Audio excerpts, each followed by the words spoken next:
Hey, look out. It's Faith Talk Live. I'm Rick Probst. And I'm Dan Ratcliffe. What a pleasure to see Tracy Arntzen again from Saving Susan Ministries. And she was telling us about the gentleman beside her, Trip Ritchie, who is the chairman and the executive director of the North Georgia Autism Foundation. And I said, hey, let's talk to this guy and see what's going on. Trip, how are you?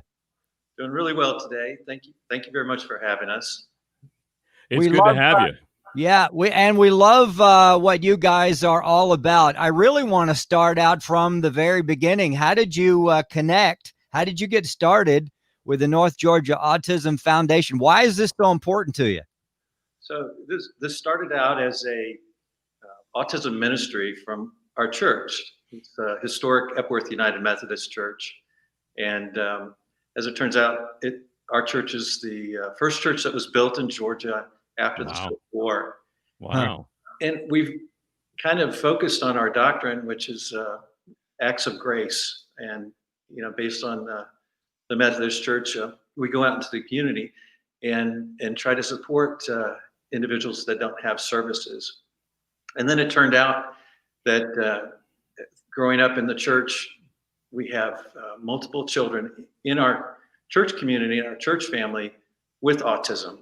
And so parents approached us, and we got together and started a few programs in the church itself. We started out with Camp Epworth, which is a 2-week program for children with autism between the ages of 3 and 6, and that's run a couple of years now. And then we started a teen program because there's significant social skills deficits with teenagers in general, neurotypical teens, as well as teens with autism. So on Saturdays, we met with this teen group, and we intermixed neurotypical teens with our families and our pastor. And it became such a really big program, largely because of the students' leadership in the schools here. Mm-hmm. We had captains of the football team, starting point guards, people like that coming in to participate with us. And it really took a lot of the stigma away, but it also brought a lot of teens into our church, which we were thankful for. And then eventually we started diagnosing children. We sent 3 clinicians to Emory Autism Center and had them trained on a tool called the ADOS, which is the gold standard for diagnosing children. We focus heavily on early intervention with speech therapy in the Head Start program. We provide the clinicians there. And it sort of has created momentum for us up here to gain services. Right now, we have the only outside speech therapists in 3 counties providing services for children with any type of speech deficit. So we're pretty proud of that. And the church has supported us growing too. We started community enterprises, which is an opportunity to hire adults with autism and other developmental disorders to work for the foundation itself. So it's kind of backwards from the way you would think about a volunteer program. We actually hire the adults with autism, and they work here in the art gallery, and we support their employment with volunteers. So it's flip-flopping the normal support model.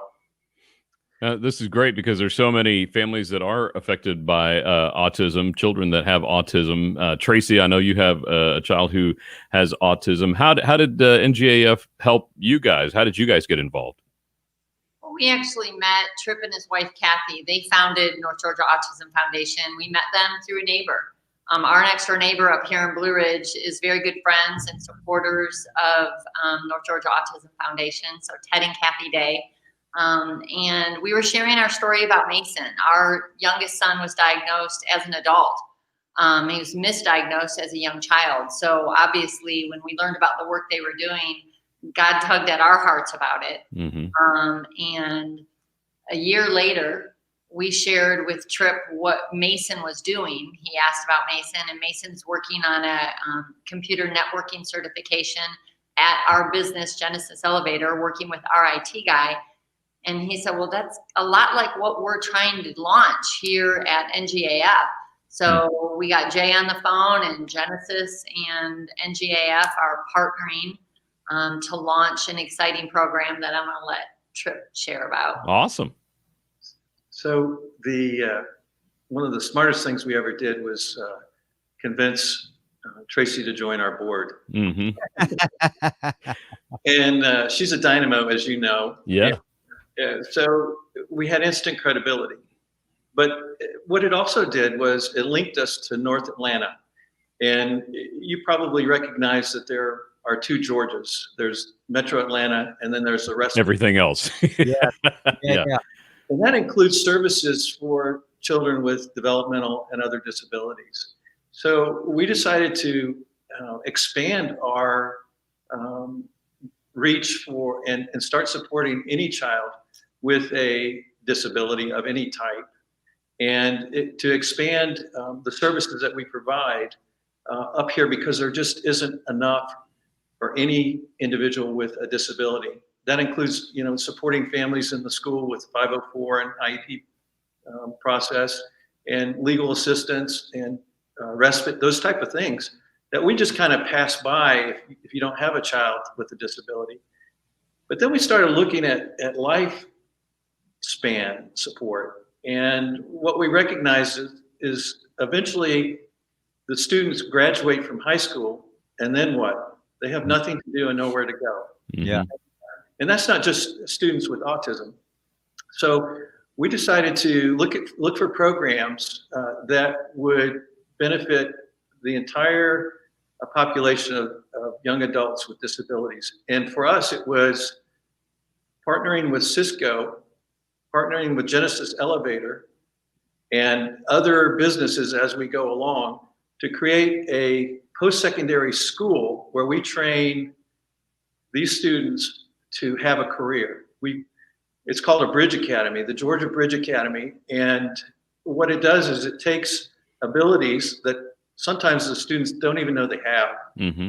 and then provides technical training through the Cisco Academy, just like any other individual attending a Cisco Academy, and then provides them the certificates, the Cisco certificates at the end of the program, and then 3 months of a internship and a career.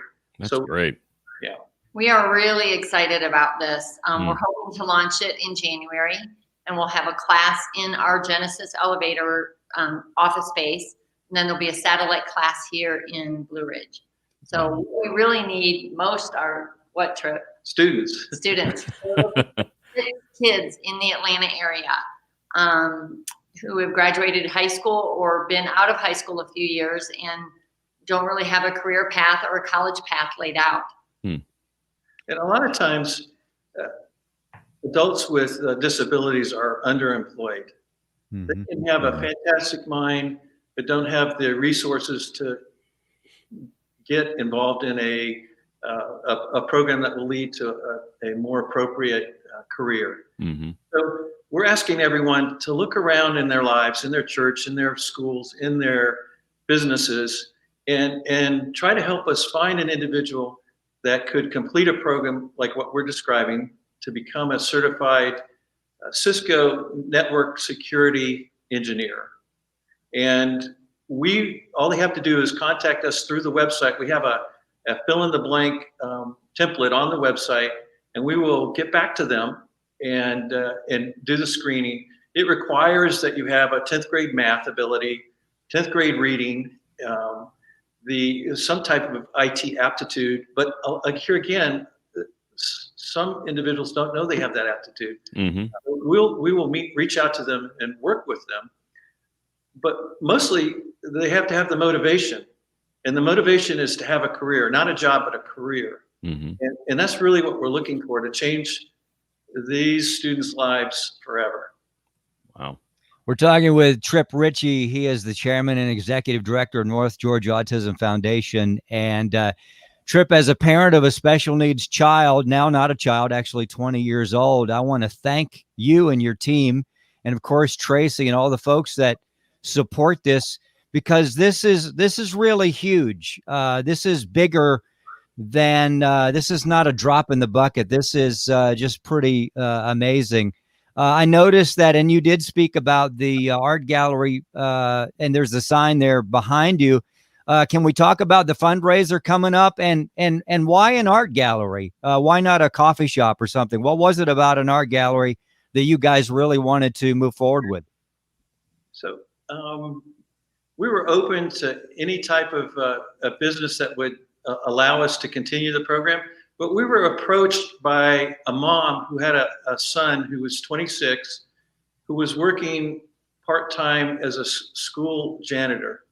And this young man is a gifted artist. In fact, we've sold more of his art than any other artist in our gallery. And we have some really significant artists from North Georgia in the gallery. And his mom said that this is what he always wanted to do. And he just has been an inspiration to everybody. Wow. Yeah. And the fundraiser coming up. So we are hosting a virtual luncheon on October 6th, and we are looking to partner with leading businesses in the Atlanta area. We have invited Chick-fil-A, Home Depot, Coca-Cola, some large money center banks. We're inviting them to join us in a virtual luncheon. We will deliver gourmet lunch to their offices, and we're going to unroll this program and unroll this Bridge Academy. We're going to invite them in to help underwrite and fund this, because we don't want these students to have to pay any of this cost to become a certified participant of the Cisco certification program. So we're looking for funding from these companies, but we're also looking for internship opportunities. There's a huge gap in the IT talent pool that employers need people who have a high aptitude for IT work. And we believe that this program can fill some of those slots. With COVID and digitization of businesses, that gap is just growing. So it really is a win-win for these companies, as well as changing the lives of these kids and giving them a career. The Academy's been launched in I think 6 or 8 different markets here in the US already and running successfully. It's even in Bangladesh and Kenya. Wow. So Atlanta, we need to get on the ship here. We need to catch up with the rest of the country. So this will be the first Bridge Academy in Georgia as a pilot program, and then it will be scalable. We can satellite this out to many communities, especially the rural communities across the state. And so we feel a lot of responsibility to making sure that this is very successful. This first cohort will start January 11th, and we're really excited about it. And the fundraiser is October 6th, is that right? Well, that's not really a fundraiser. It's a luncheon. The luncheon, yeah. I'm sorry, I misspoke. So any businesses who are interested, we'd love to include them. We're really looking for students. We need 6 students to enroll by January. So we're looking to find a student recruit coordinator who will actually recruit students. Awesome. And is Jay going to be shaving his beard at any time for any of this? No. Jay is graciously donating the office space for the first class. Yeah, and we appreciate that. That's awesome. Hey, Tripp, I know you know this already, but very few people can say no to Tracy. In fact, I did have a thought to go ahead, and it was a quick thought, but to shave my beard for saving Susan. But thank God Jay sacrificed his baby face. I think Tracy wanted Jay to sacrifice his face. Yeah. That's actually how it was. Hey, Tripp, we thank you so much for you and your team, and we would love to catch up with you again, maybe after the event of the 6th, and just kind of see what happened. And let's just stay in touch, because, this is something that is on the front lines. 1 in 59 kids are on that spectrum, and they have needs. And thank you for going beyond. And Tracy, how can we thank you? You're just amazing. You're awesome. Yep. Let's do this. Go to ngafinc.org. That's the place to go to. You can find out more. We'll be right back. I'm Rick Probst. And I'm Dan Ratcliffe. This is Faith Talk Live.